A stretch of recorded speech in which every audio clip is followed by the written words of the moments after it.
नहीं हो सकता है। जो सृष्टिकर्ता सृष्टि को सजाता है वही सब जानता है। नानक कहते हैं साहब महान है, उसका नाम महान है, उसकी किया हुआ सब होता है। जो कोई अपने आप को कुछ समझता है वह उसके सामने शोभा नहीं पाता है।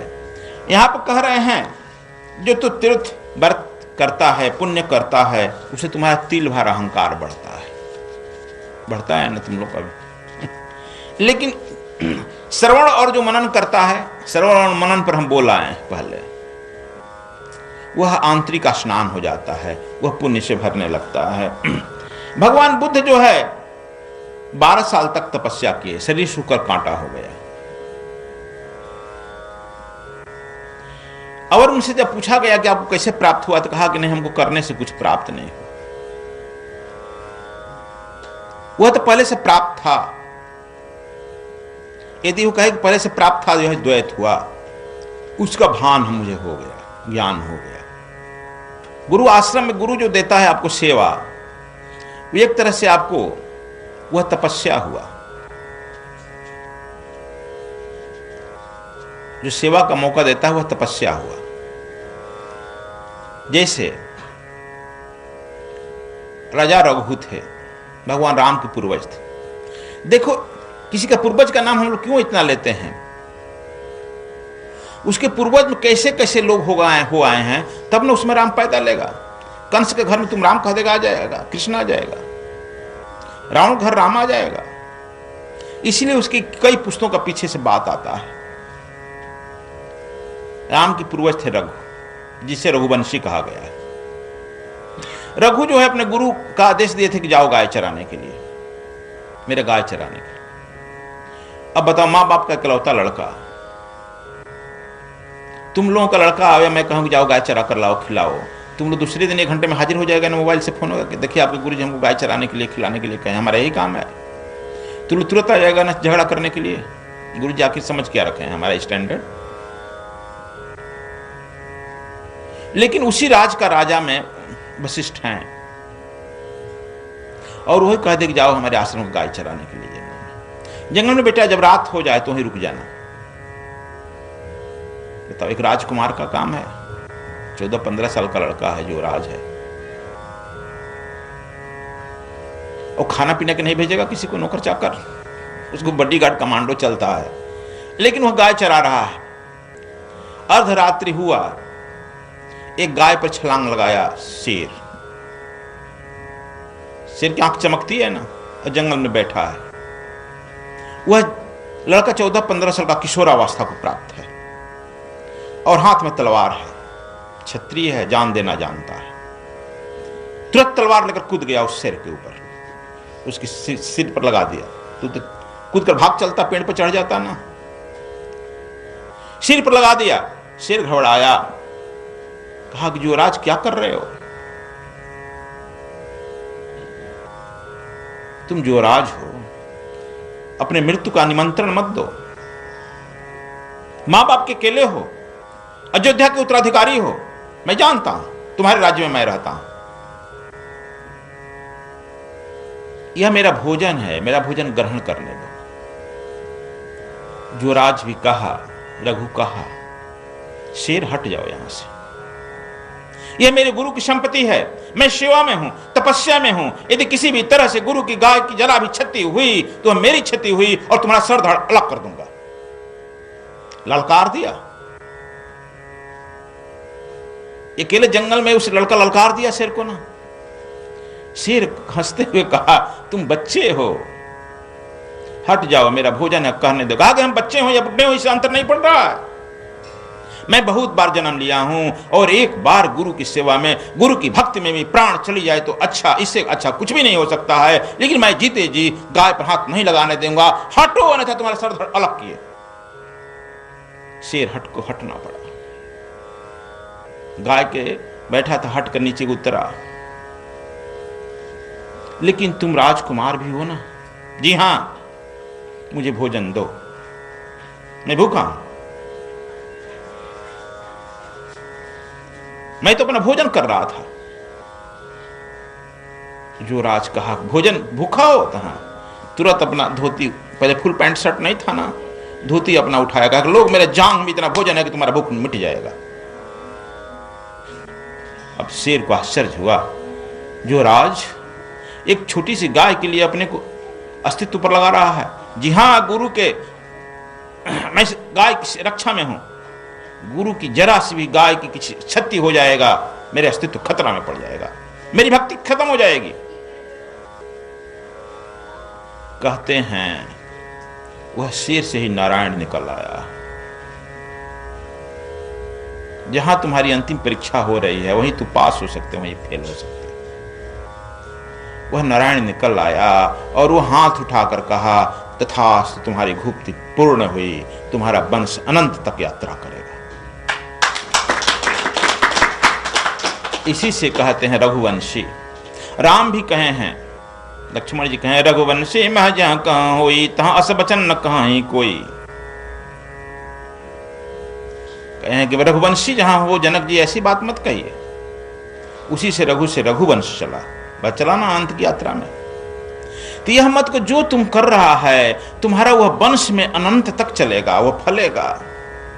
तुम छिप कर जो कर रहा है, चोरी डकैती जो भी कर रहा है, वह भी छिप कर चलेगा। शंकराचार्य 24 साल ही रहे, दयानंद और विवेकानंद 34 साल ही रहे, 32 साल। उम्र से कुछ नहीं होता है। जैसे हम बताए, रघु का उम्र 15-16 साल ही था।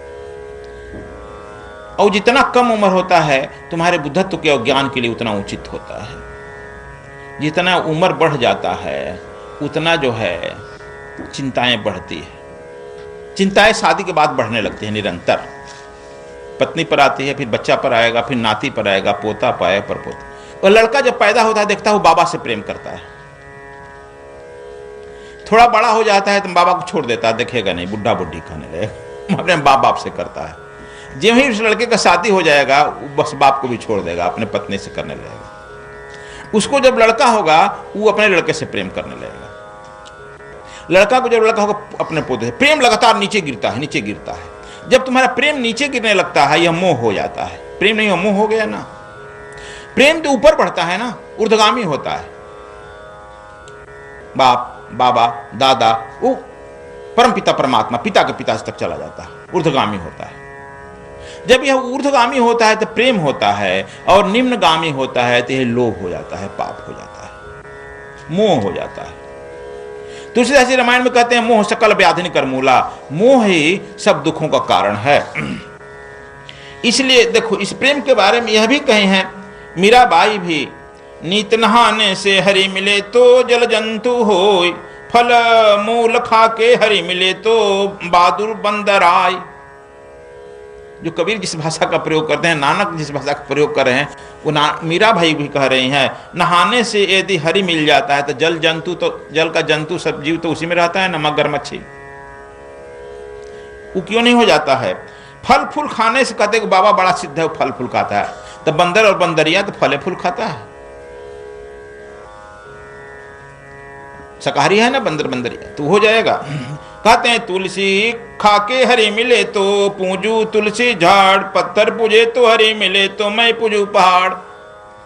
मीरा भाई भी कहते हैं तुलसी को पूजने से, अभी देखो घर घर यहाँ पर बहुत रोज पेपर में देखते हैं तुलसी का विवाह हो रहा है। हम कई बार कहे करे उतना पैसा खर्चा करके किसी गरीब लड़की का शादी कर देते तो कुछ समझ में आता है। तुलसी का विवाह में इतना खर्च कर रहे हो। मीराबाई भी देखो कह रही है तुलसी पूजने से, झाड़ पूजने से मिलता है, तो हम तो झाड़ ही पूज लेते हैं। पत्थर एक छोटा सा हम लेकर पूजने लगे तो हम पूरे पहाड़ पूज लेते हैं।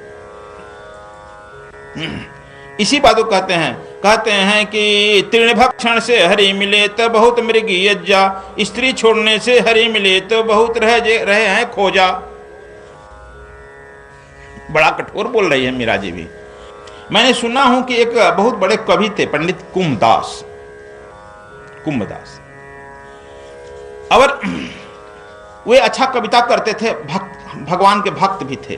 कवि पहले होता था जो भगवान का भक्त होता था, कविता अपने आप उसे निकलती थी। मीरा कहीं कविता सीखने के लिए नहीं गई थी। उनके राजा थे मान सिंह।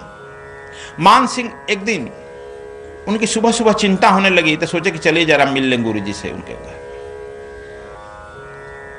कुंभदास के यहाँ। जब वो चले गए उनके यहाँ घर मिलने, तो टूटी हुई दीवार, टूटा हुआ छप्पर, कभी सोच भी नहीं सकते थे कि कुंभदास इतना हमारे यहाँ रह रहा है, कभी कहा नहीं है कि सारे पर बन जाता। तो वह उनके पीछे छिप गए, खड़े हो गए। सुबह का समय था। कुंभदास कहे स्नान करके तिलक लगाना होता है ना, तिलक लगाने के लिए शीशे की जरूरत होती है। कुंभदास कहे कि बेटी जरा शीशा लाना। उनकी लड़की बोली कि पिताजी बिल्ली सुबह कूद गई थी, शीशा फूट गया है। कहा कि अच्छा कोई बात नहीं, जरा पानी लाओ, पानी में मुंह देख करके अपना हम तिलक लगा लेंगे। वह पानी भी जब दिखाई तो छिप कर देख रहे थे मानसिंह, राजा मानसिंह। वह एक टूटा हुआ घड़ा, मिट्टी का घड़ा नहीं होता है, टूट गया था आधा अधखंड, उसमें वह पानी लेकर गई। उसमें कहा अच्छा यही है पात्र, हाँ उसी में अपना देखे तिलक, और तिलक को लगाए। मानसिंह को बड़ा क्षोभ पैदा हुआ।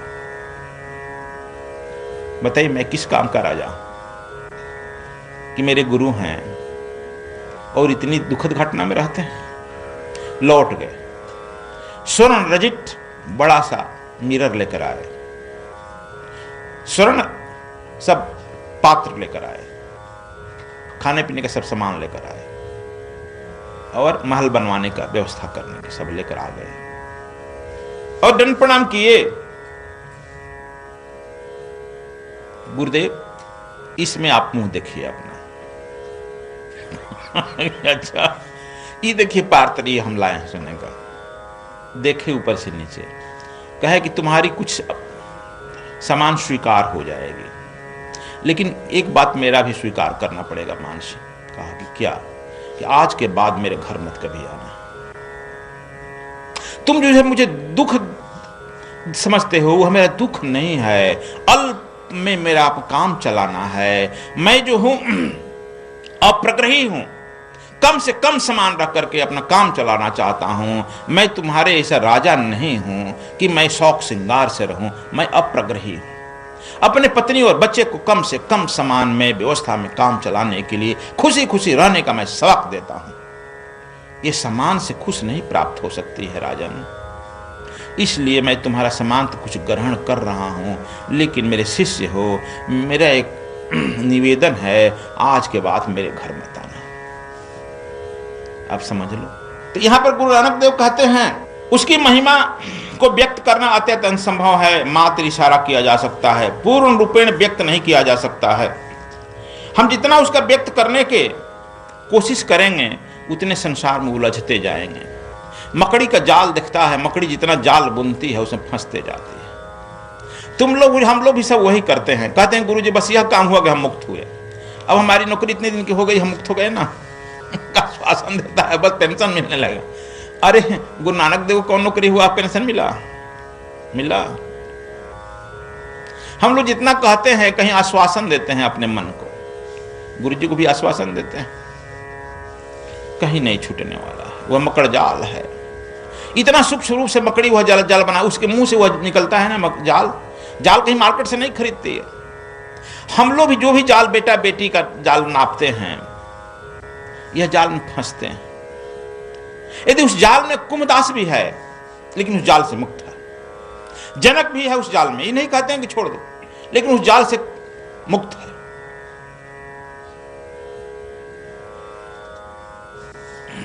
हम लोग इतना जरूर करते हैं कि इतना कमा दें कि हमारा पुष्ट दर पुष्ट सुखाल रहे।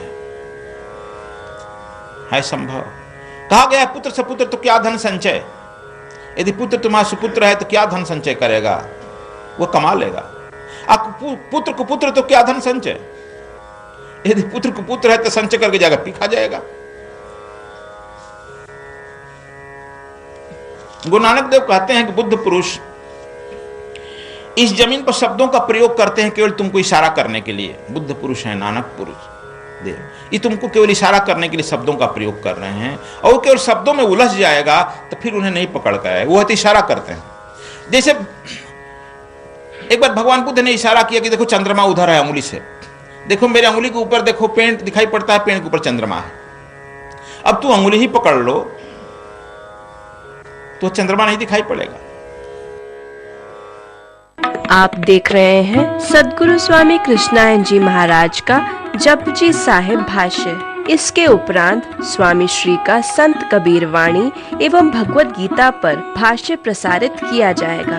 अपनी अमृत वाणी के माध्यम से स्वामी श्री संतों की वाणी में छिपे साधना के रहस्यों को निरंतर उजागर कर रहे हैं। ईश्वर के पथ पर चल रहे भक्तजन स्वामी श्री की अद्वितीय अमृत धारा से लाभ प्राप्त करें। सद्गुरु स्वामी कृष्णानंद जी महाराज का जपजी साहिब भाष्य प्राप्त करने के लिए संपर्क करें 09868886830। सद्गुरु धाम आश्रम बद्रीनाथ में चल रहे निशुल्क भंडारे में एवं अन्य प्रदेशों में मंदिर निर्माण एवं गरीब बच्चों की शिक्षा हेतु अपना योगदान दें। सद्गुरु कॉन्शियसनेस सोसाइटी, खाता संख्या 307-300-210-002-1012, बैंक शाखा Punjab national bank Delhi, IFSC code PUNB 0307300।